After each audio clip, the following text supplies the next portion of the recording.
सीता रामचंद्राभ्याम नमः। श्रीमद् वाल्मीकि रामायण अयोध्या कांड 92वां सर्ग।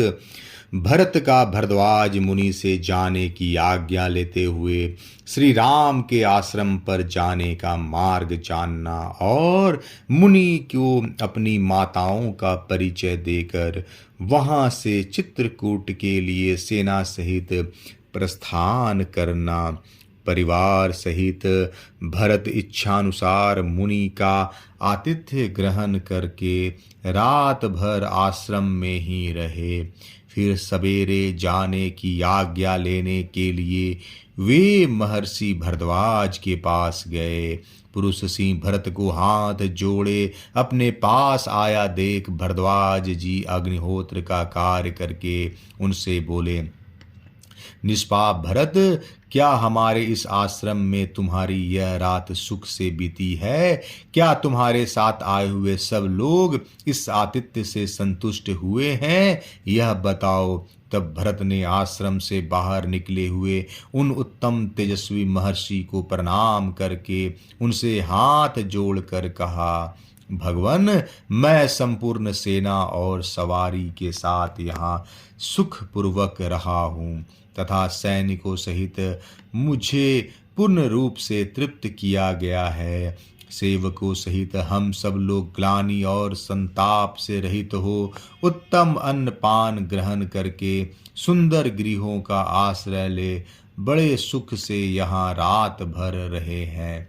भगवन मुनि श्रेष्ठ, अब मैं आप अपनी इच्छा के अनुसार आपसे आज्ञा लेने आया हूँ और अपने भाई के समीप प्रस्थान कर रहा हूँ। आप मुझे स्नेहपूर्ण दृष्टि से देखिए। धर्मज्ञ मुनीश्वर, बताइए, धर्मपरायण महात्मा श्री राम का आश्रम कहाँ है, कितनी दूर है और वहाँ पहुँचने के लिए कौन सा मार्ग है? इसका भी मुझसे स्पष्ट रूप से वर्णन कीजिए। इस प्रकार पूछे जाने पर महातपस्वी महातेजस्वी भरद्वाज मुनि ने भाई के दर्शन की लालसा वाले भरत को इस प्रकार उत्तर दिया, भरत, यहाँ से 2.5 योजन 10 कोस की दूरी पर एक निर्जन वन में चित्रकूट नामक पर्वत है, जहाँ के झरने और वन बड़े ही रमणीय हैं। प्रयाग से चित्रकूट की आधुनिक दूरी लगभग 28 कोस है।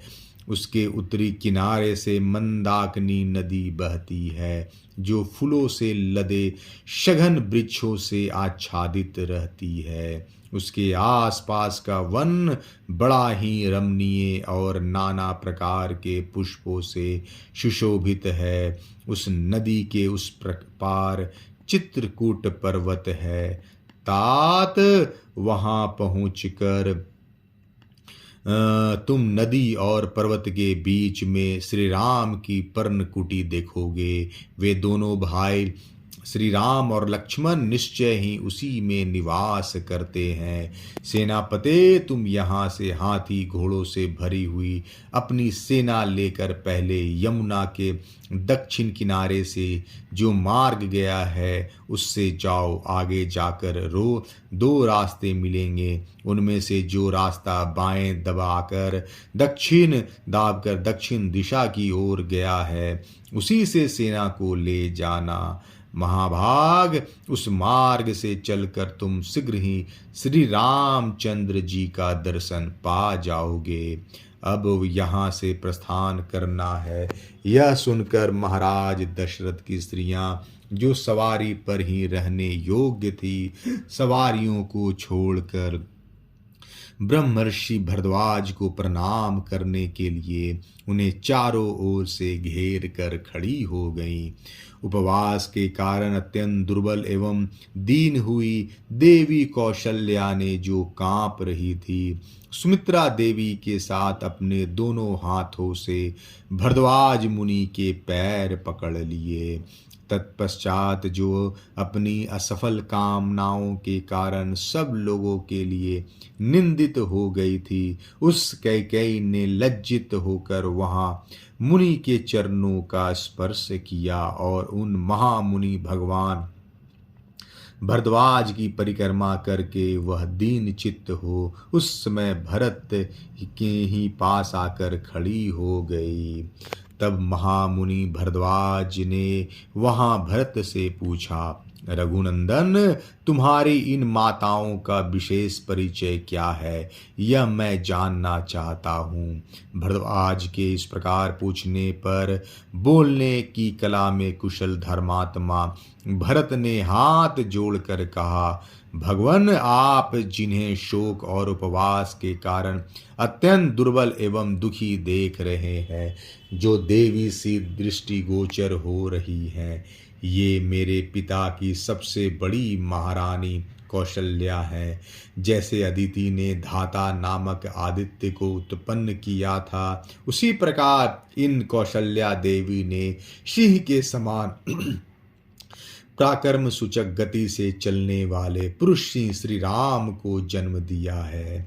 इनकी बाईं बाह से सटकर जो उदास मन से खड़ी हैं और दुख से आतुर हो रही हैं, और आभूषण शून्य होने से वन के भीतर झड़े हुए पुष्प वाले कनेर की डाल के समान दिखाई देती हैं, वह महाराज की मंझली रानी कैकेयी है। इन्होंने सत प्रकार में वीर देवताओं की तुल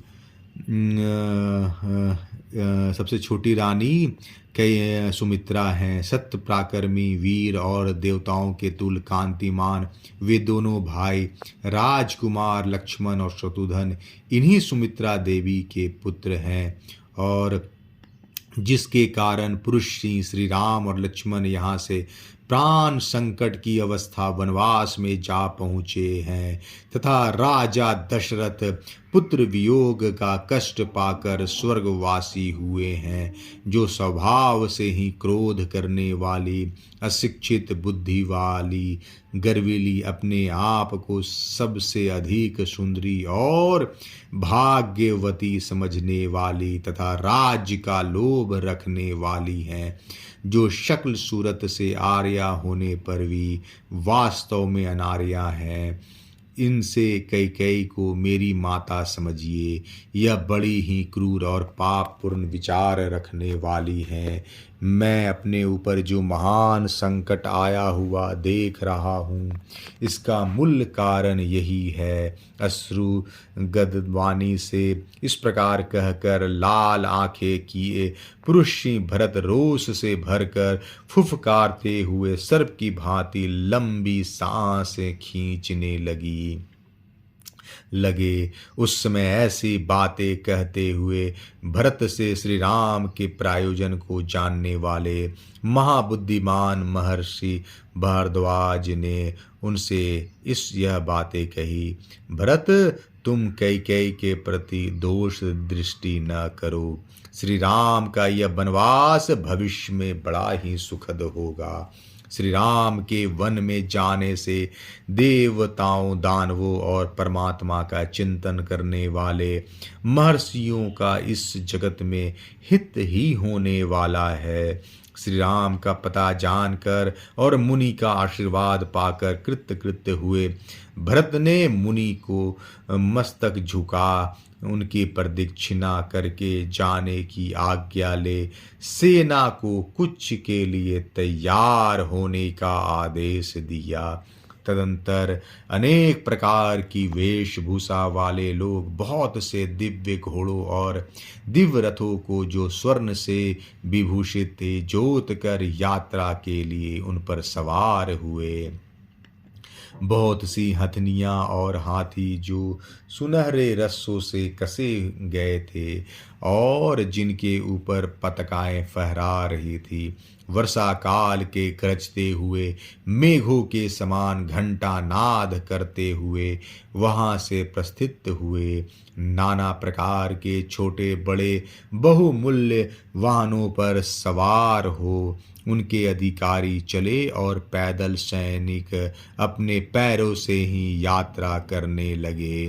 तत्पश्चात कौशल्या आदि रानियां उत्तम सवारियों पर बैठकर श्री रामचंद्र जी के दर्शन की अभिलाषा से प्रसन्नता पूर्वक चली।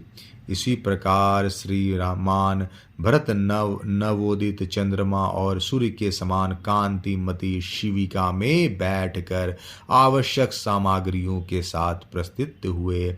उस शिविका को कहारों ने अपने कंधों पर उठा रखा था। हाथी घोड़ों से भरी हुई वह विशाल वाहिनी दक्षिण दिशा को घेर कर उमड़ी हुई महामेघों की घटा के समान चल पड़ी। गंगा के उस पार पर्वतों और नदियों के निकटवर्ती वनों को, जो मृगों और पक्षियों से सेवित थे, लांग कर वह आगे बढ़ गई। उस सेना के हाथी और घोड़ों के समुदाय बड़े प्रसन्न थे। जंगल के मृगों और पक्षियों समूहों की को भयभीत करती हुई भरत की वह सेना उस विशाल वन में प्रवेश करके वहां बड़ी शोभा पा रही थी। अयोध्या कांड 92वां सर्ग समाप्त। जय श्री राम।